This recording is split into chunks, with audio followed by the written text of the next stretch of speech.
नागपूर ग्रामीण भागातून सावनेर विधानसभा क्षेत्रातून आशिष देशमुख हे निवडून आले। त्या ठिकाणी सुनील केदार हे आधी आमदार होते।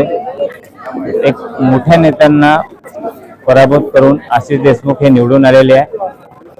सावनेरमधील जनता म्हणाली होती की परिवर्तन पाहिजे असं देखील म्हणाले। अनेक सुनील केदारांवरती पण जनतेने आम्ही जेव्हा कव्हरेज केले तेव्हा आरोप लावले होते। मात्र त्यावेळेस दिसून येणार होतं की आशिष देशमुख हे निवडून आले आणि गावकऱ्यांची अनेकांची मागणी आहे की आशिष देशमुख यांनी ग्रामीण भागात युवांकडे लक्ष दिलं पाहिजे असे अनेक प्रश्न आहे। आणि इतक्यांदा सुनील केदार यांना संधी देऊन पण गावांचा विकास झाला नाही असं गावकऱ्यांनी म्हणलं। आपण आशिष देशमुख यांच्यासोबत प्रश्न विचारूया। विधान भवनात या ठिकाणी आहे। निवडणुकीत आम्ही सावनेरचा पूर्ण कव्हरेज केलेला होता। सर, आम्ही जेव्हा निवडणुकीमध्ये कव्हरेज केलेला होता तुमच्यावाला, तर त्यावेळेस सुनील केदार यांच्यावरती थेट जनतेने आरोप लावले होते ते अवैध धंदे त्यांनी सुरू केले। आम्हाला परिवर्तन पाहिजे म्हणून आम्ही आशिष देशमुख यांनाच निवडून देऊ आणि तुम्ही निवडून सुद्धा आले। तर हे अवैध धंद्यावरती तुमचं नक्कीच रेती घाट असतील, टोल असतील, कट्टेपट्टे असतील, अवैध दारू असेल, याचा भरमार असा त्यांच्या कारकिर्दीमध्ये सावनेर कळमेश्वरच्या जनतेने पाहिला।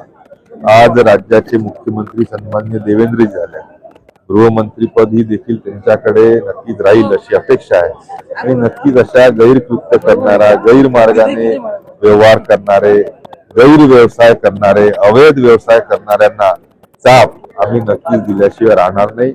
ज्या ज्या काही विकासाच्या अजेंडाच्या भरोश्यावर आज मला मतदान आणि आशीर्वाद जनतेने दिलाय, तो विकासाचा अजेंडा सर्वतोपरी पूर्ण करण्यासाठी आशिष देशमुख इमानदारीने जनतेची सेवा करेल आणि भूतो न भविष्यती असा विकास हा येणाऱ्या काळामध्ये नक्कीच झाल्याशिवाय राहणार। तुमच्या मतदारसंघात गावांकडे कशा पद्धतीने लक्ष राहणार आहे? ग्रामीण विकास खात्याच्या माध्यमातून मूलभूत सुविधा ह्या प्रत्येकच ग्रामीण नागरिकाला मिळावा, प्रत्येकच गावाला मिळावा, यासाठी सर्व योजना कार्यान्वित करण्याच्या दृष्टीने आम्ही धडक मोहीम ही राबवतोय। आणि त्यामध्ये विविध ज्या गोष्टी आहेत केंद्र सरकारच्या माध्यमातून, राज्य सरकारच्या माध्यमातून घरातलावर आणण्यासाठी आम्ही शर्तीचे प्रयत्नात लागलो। विरोधी पक्ष म्हणाले इलेक्ट्रॉनिक वोटिंग मशीन मध्ये गडबड केलेली आहे या सरकारने। त्यांच्याच पैकी असलेले जम्मू काश्मीरचे माजी मुख्यमंत्री, इंडिया आघाडीचे नेते ओमर अब्दुल्ला यांनी कालच दिल्लीला स्टेटमेंट दिलं की ईव्हीएमच्या माध्यमातून जेव्हा जेव्हा जिंकतो विरोधी पक्ष तेव्हा ते खुश होतात, पण जेव्हा जेव्हा विरोधी पक्ष हारतो तेव्हा ईव्हीएम वर डाऊट घेणं हे चुकीचं आहे। हे मी म्हणल्यापेक्षा ओमर अब्दुल्ला जे इंडिया आघाडीचे नेते आहे यांनी ताकीद ही त्यांच्या सहकार्यानं दिली आहे। म्हणून महाराष्ट्राच्या विरोधकांनी खरी कारण मीमांसा त्यांच्या झालेल्या पराभवाची जर केली नाही आणि फक्त खोटं नाटं ईव्हीएम वर दोषारोपण करत राहिले तर पुढच्या निवडणुकीमध्ये याच्यापेक्षा दारुण पराभव हा जनता त्यांच्या केल्याशिवाय राहणार नाही।